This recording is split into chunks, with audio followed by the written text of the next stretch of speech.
Chapter 25. Marcia hurried down to her own house early one morning. The phantoms of her experiences in the old Green Tavern were pursuing her. Once there, she could do nothing but go over and over the dreadful things that Harry Temple had said. In vain did she try to work. She went into the library and took up a book, but her mind would wander to David. She sat down at the piano and played a few tender chords, and sang an old Italian song which somebody had left at their house several years before. Dearest, believe, whenever we part, lonely I grieve in my sad heart. With a sob, her head dropped upon her hands in one sad little crash of wailing tones, while the sound died away in reverberation after reverberation of the strings, till Marcia felt as if a sea of sound were about her, in soft ebbing, flowing waves. The sound covered the lifting of the side door latch and the quiet step of a foot. Marcia was absorbed in her own thoughts. Her smothered sobs were mingling with the dying sounds of the music, still audible to her fine ear. David had come by instinct to his own home first. He felt that Marcia would be there, and now that he was come, and the morning sun flooded everything and made home look so good, he felt that he must find her first of all before his relationship with home had been re-established. He passed through kitchen, dining room, and hall, and by the closed parlor door. He never thought of her being in there with the door closed. He glanced into the library and saw the book lying in his chair as she had left it, and it gave a touch of her presence which pleased him. He went softly toward the stairs, thinking to find her. He had stopped at a shop the last thing and bought a beautiful creamy shawl of China crepe heavily embroidered, and finished with long silken fringe. He had taken it from his carpet bag and was carrying it in rice paper wrappings, lest it should be crushed. He was pleased as a child at the present he had brought her, and felt strangely shy about giving it to her. Just then there came a sound from the parlor, sweet and tender and plaintive. Marcia had conquered her sobs and was singing again with her whole soul. Singing as if she were singing to David. The words drew him strangely, wonderingly toward the parlor door, yet so softly that he heard every syllable. Dearest, believe, whenever we part, lonely I grieve in my sad heart. Thy faithful slave, languishing sighs, haste then and save. Here the words trailed away again into a half-sob, and the melody continued in broken, halting chords that flickered out and faded into the shadows of the room. David's heart was pierced with a belief that Aunt Clorinda was right, and something was the matter with Marcia. A great trouble and tenderness, and almost jealousy, leaped up in his heart, which were incomprehensible to him. Who was Marcia singing this song for? That it was a true cry from a lonely soul he could but believe. Was she feeling her prison bars here in the lonely old house, with only a forlorn man whose life and love had been thrown away upon another? Poor child, poor child! If he might but save her from suffering, cover her with his own tenderness and make her content with that, would it be possible if he devoted himself to it to make her forget the one for whom she was sighing? To bring peace and a certain sort of sweet forgetfulness and interest in other things into her life? He wanted to make a new life for her, his little girl whom he had so unthinkingly torn from the home nest and her future, and compelled to take up his barren way with him. He would make it up to her if such a thing were possible. Then he opened the door. In the soft green light of the noonday coming through the shades, Marcia's color did not show as it flew into her cheeks. Her hands grew weak and dropped upon the keys with a soft little tinkle of surprise and joy. She sprang up and came a step toward him, then clasped her hands against her breast and stopped shyly. David, coming into the room, questioning, wondering, anxious, stopped midway too, and for an instant they looked upon one another. David saw a new look in the girl's face. She seemed older, much older than when he had left her. The sweet round cheeks were thinner. Her mouth drooped sadly, pathetically. For an instant he longed to take her in his arms and kiss her. The longing startled him. So many months he had thought of only Kate in that way, and then had tried to teach himself never to think of Kate or any woman as one to be caressed by him, that it shocked him. He felt that he had been disloyal to himself, to honor, to Kate. No, not to Kate. He had no call to be loyal to her. She had not been loyal to him, ever. Perhaps, rather, he would have put it loyalty to love, for love's sake. Love that is worthy to be crowned by a woman's love. With all these mingling feelings, David was embarrassed. He came toward her slowly, trying to be natural, trying to get back his former way with her. He put out his hand stiffly to shake hands as he had done when he left, and timidly she put hers into it. Yet as their fingers closed, there leaped from one to the other a thrill of sweetness that neither guessed the other knew, and each put by in memory for closer inspection as to what it could mean. Their hands clung together longer than either had meant, and there was something pleasant to each in the fact that they were together again. David thought it was just because it was home, rest, and peace, and a relief from his anxiety about Marcia now that he saw she was all right. Marcia knew it was better to have David standing there with his strong fingers about her trembling ones than to have anything else in the world, but she would not have told him so. "That was a sweet song you were singing," said David. "I hope you were singing it for me, and that it was true. I am glad I am come home, and you must sing it again for me soon."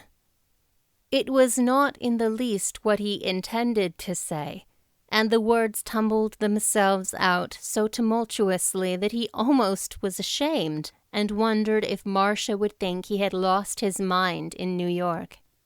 Marcia, dear child, treasured them every word and hugged them to her heart and carried them in her prayers. They went out together and got dinner as if they had been two children, with a wild, excited kind of glee, and they tried to get back their natural ways of doing and saying things, but they could not. Instead, they were forever blundering and halting in what they said, coming face to face and almost running over one another as they tried to help each other, laughing and blushing and blundering again.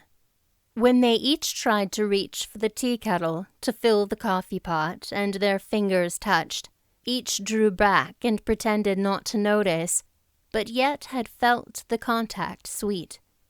They were lingering over the dinner when Hannah Heath came to the door. David had been telling of some of his adventures in detail, and was enjoying the play of expression on Marcia's face as she listened eagerly to every word. They had pushed their chairs back a little and were sitting there talking, or rather, David was talking, Marcia listening. Hannah stood for one jealous instant and saw it all. This was what she had dreamed for her own long years back, she and David. She had questioned much just what feelings there might be between him and Marcia, and now more than ever she desired to bring him face to face with Kate and read for herself what the truth had been. She hated Marcia for that look of intense delight and sympathy upon her face, hated her that she had the right to sit here and hear what David had to say, some stupid stuff about railroads. She did not see that she would herself have made an ill companion for a man like David. As yet, neither Marcia nor David had touched upon the subjects which had troubled them. They did not realize it, but they were so suddenly happy in each other's company they had forgotten for the moment. The pleasant converse was broken up at once. Marcia's face hardened into something like alarm as she saw who stood in the doorway. "Why, David, have you got home at last?" said Hannah. "I did not know it." That was an untruth. She had watched him from behind Grandmother Heath's rose bush. "Where did you come from last? New York? Oh, then you saw Mrs. Leavenworth.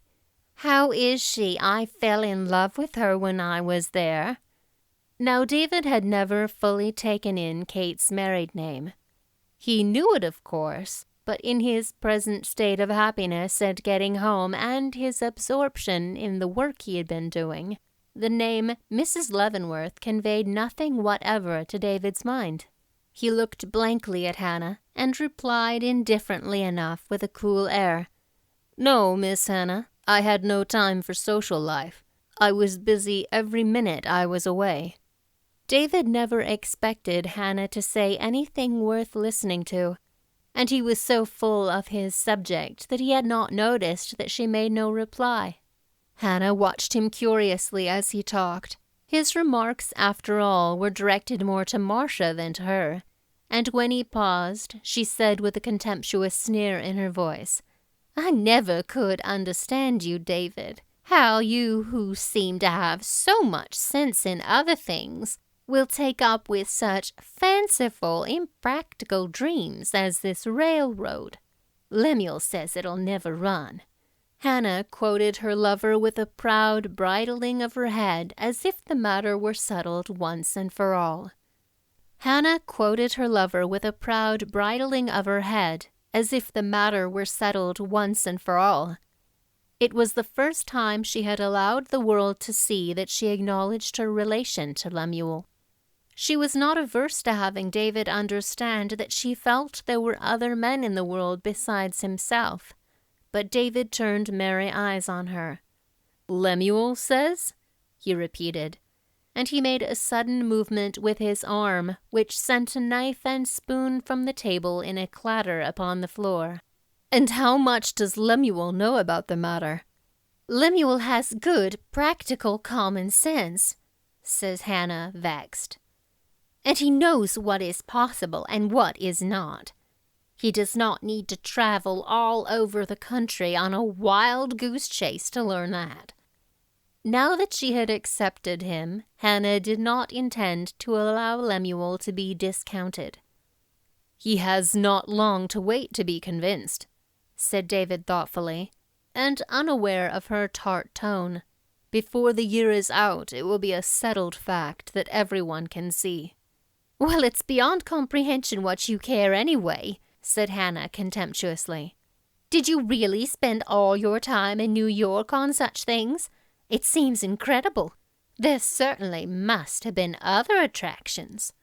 There was insinuation in Hannah's voice, though it was smooth as butter. But David had had long years of experience in hearing Hannah Heath's sharp tongue. He minded it no more than he would have minded the buzzing of a fly. Marcia's color rose, however. She made a hasty errand to the pantry to put away the bread, and her eyes flashed at Hannah through the closed-drawn pantry door. But Hannah did not give up so easily. "It is strange you did not stay with Mrs. Leavenworth," she said. "She told me you were one of her dearest friends, and you used to be quite fond of one another."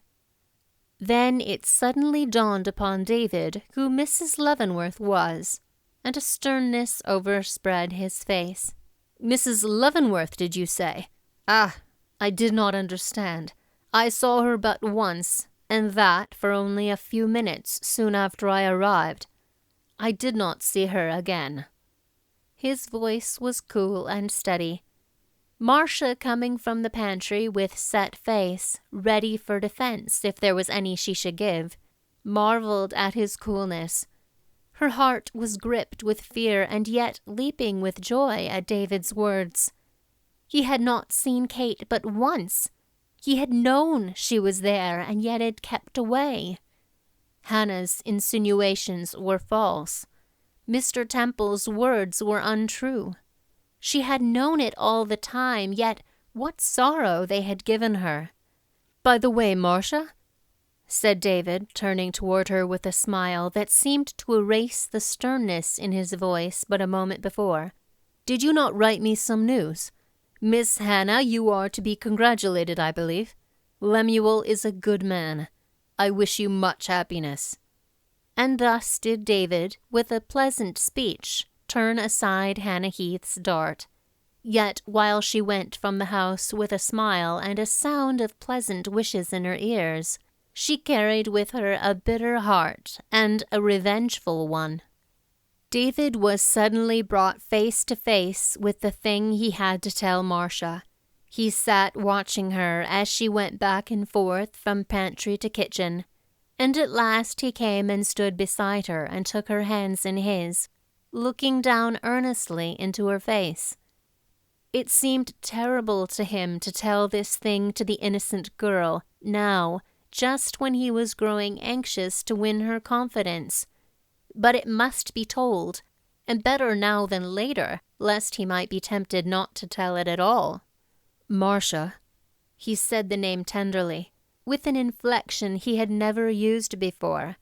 It was not lover-like, nor passionate, but it reached her heart and drew her eyes to his, and the color to her cheeks. She thought how different his clasp was from Harry Temple's hateful touch. She looked up at him trustingly and waited. "You heard what I said to Hannah Heath just now, about your—" He paused, dissatisfied. "About Mrs. Leavenworth." It was as if he would set the subject of his words far from them. Marcia's heart beat wildly, remembering all that she had been told, yet she looked bravely, trustingly into his eyes. "It was true what I told her. I met Mrs. Leavenworth but once while I was away. It was in her own home, and she sent for me saying she was in trouble. She told me that she was in terrible anxiety lest I would not forgive her. She begged me to say that I forgave her, and when I told her I did, she asked me to kiss her once to prove it. I was utterly overcome and did so, but the moment my lips touched hers, I knew that I was doing wrong, and I put her from me. She begged me to remain, and I now know that she was utterly false from the first. It was but a part she was playing when she touched my heart until I yielded and sinned. I have only learned that recently, within a few days, and from words written by her own hand to another. I will tell you about it all sometime, but I want to confess to you this wrong I have done and to let you know that I went away from her that day and have never seen her since. She had said she was without money, and I left her all I had with me. I know now that that too was unwise, perhaps wrong. I know that all this was a sin against you. I would like you to forgive me if you can, and I want you to know that this other woman who was the cause of our coming together, and yet has separated us ever since we have been together, is no longer anything to me. Even if she and I were both free as we were when we first met, we could never be anything but strangers. Can you forgive me now, Marcia, and can you ever trust me after what I have told you?" Marcia looked into his eyes and loved him but the more for his confession. She felt she could forgive him anything, and her whole soul in her countenance answered with her voice, as she said, "I can." It made David think of their wedding day, and suddenly it came over him with a thrill that this sweet womanly woman belonged to him. He marveled at her sweet forgiveness. The joy of it surprised him beyond measure. "You have had some sad experiences yourself. Will you tell me now all about it?" He asked the question wistfully, still holding her hands in a firm, close grasp. and she let them lie nestling there, feeling safe as birds in the nest. "Why? How did you know?" questioned Marcia, her whole face flooded with rosy light for joy at his kind ways, and relieved that she did not have to open the story. "Oh, a little bird, or a guardian angel whispered the tale," he said pleasantly. "Come into the room where we can be sure no Hannah Heaths will trouble us." And he drew her into the library and seated her beside him on the sofa. "But indeed, Marcia," and his face sobered, "it is no light matter to me. What has happened to you? I have been in an agony all the way home, lest I might not find you safe and well after having escaped so terrible a danger." He drew the whole story from her bit by bit, tenderly questioning her, his face blazing with righteous wrath, and darkening with his wider knowledge as she told on to the end, and showed him plainly the black heart of the villain who had dared so diabolical a conspiracy, and the inhumanity of the woman who had helped in the intrigue against her own sister, nay, even instigated it. His feelings were too deep for utterance. He was shaken to the depths. His new comprehension of Kate's character was confirmed at the worst. Marcia could only guess his deep feelings from his shaken countenance and the earnest way in which he folded his hands over hers and said in low tones, filled with emotion, "We should be deeply thankful to God for saving you, and I must be very careful of you after this. That villain shall be searched out and punished if it takes a lifetime. And Miranda, what shall we do for Miranda? Perhaps we can induce her grandmother to let us have her some time to help take care of us. We seem to be unable to get on without her. We'll see what we can do sometime in return for the great service she has rendered." But the clock striking in the hall suddenly reminded David that he should go at once to the office, so he hurried away, and Marcia set about her work with energy, a happy song of praise in her heart.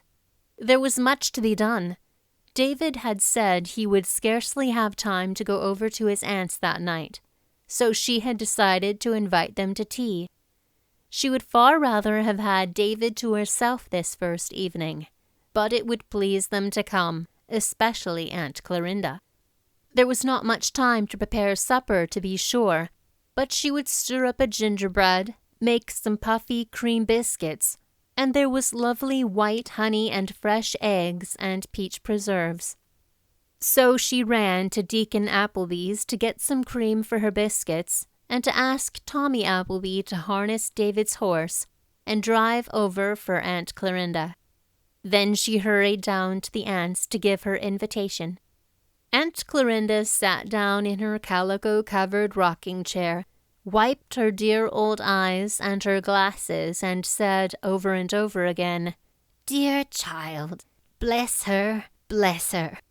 It was a happy gathering that evening. David was as pleased as they could have desired, and looked about upon the group in the dining room with genuine boyish pleasure. It did his heart good to see Aunt Clorinda there.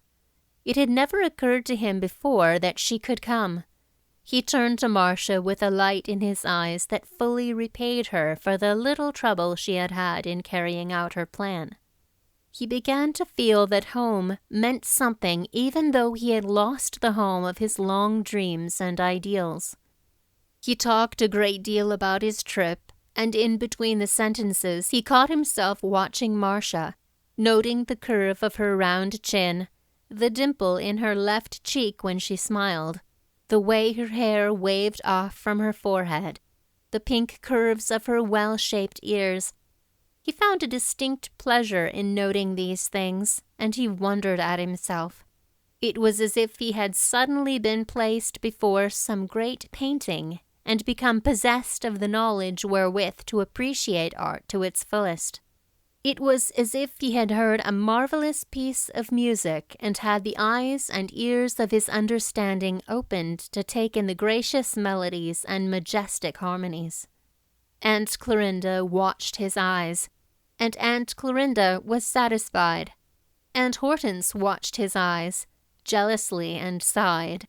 Aunt Amelia watched his eyes, and set her lips and feared to herself, "He will spoil her if he does that. She will think she can walk right over him." But Aunt Clorinda knew better. She recognized the eternal right of love.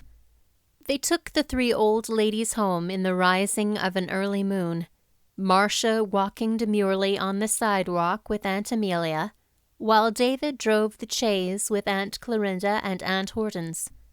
As he gently lifted Aunt Clorinda down and helped her to her room, David felt her old hands tremble and press his arm, and when he had reached her door, he stooped and kissed her. "Davy," she said in the voice that used to comfort his little childish troubles, or tell him of some nice surprise she had for him. "Davy, she's a dear child. She's just as good as gold. She's the princess I used to put in all your fairy tales. David, she's just the right one for you." And David answered earnestly, solemnly, as if he were discovering a truth which surprised him but yet was not unwelcome. "I believe she is, Aunt Clorinda." They drove to the barn, and Marcia sat in the chaise in the sweet hay-scented darkness, while David put up the horse by the cobwebby light of the lantern. Then they walked quietly back to the house. David had drawn Marcia's hand through his arm, and it rested softly on his coat sleeve. She was silently happy. She knew not why, afraid to think of it, lest tomorrow would show her there was nothing out of the ordinary monotony to be happy about. David was silent, wondering at himself. What was this that had come to him? A new pleasure in life, a little trembling rill of joy bubbling up in his heart, a rift in the dark clouds of fate, a show of sunshine where he had expected never to see the light again. Why was it so pleasant to have that little hand resting upon his arm? Was it really pleasant, or was it only a part of the restfulness of getting home again, away from the strange faces and uncomfortable beds and poor tables? They let themselves into the house as if they were walking into a new world together, and both were glad to be there again. When she got up to her room, Marcia went and stood before the glass and looked at herself by the flickering flame of the candle. Her eyes were bright, and her cheeks burned red in the center like 2 soft, deep roses. She felt she hardly knew herself. She tried to be critical. Was this person she was examining a pretty person? Would she be called so in comparison with Kate and Hannah Heath? Would David, if his heart were not filled, think so? She decided not. She felt she was too immature. There was too much shyness in her gaze, too much babyishness about her mouth. No, David could never have thought her beautiful, even if he had seen her before he knew Kate. But perhaps, if Kate had been married first and away, and then he had come to their home, perhaps if he knew no one else well enough to love, could he have cared for her? Oh, it was a dreadful, beautiful thought. It thrilled through and through her until she hid her face from her own gaze. She suddenly kissed the hand that had rested on his sleeve, and then reproached herself for it. She loved him, but was it right to do so? As for David, he was sitting on the side of his bed with his chin in his hands, examining himself. He had supposed that with the reading of those letters which had come to him but 2 short days before, all possibility of love and happiness had died. But lo, he found himself thrilling with pleasure over the look in the girl's soft eyes and the touch of her hand. And that girl was his wife. It was enough to keep him awake to try to understand himself.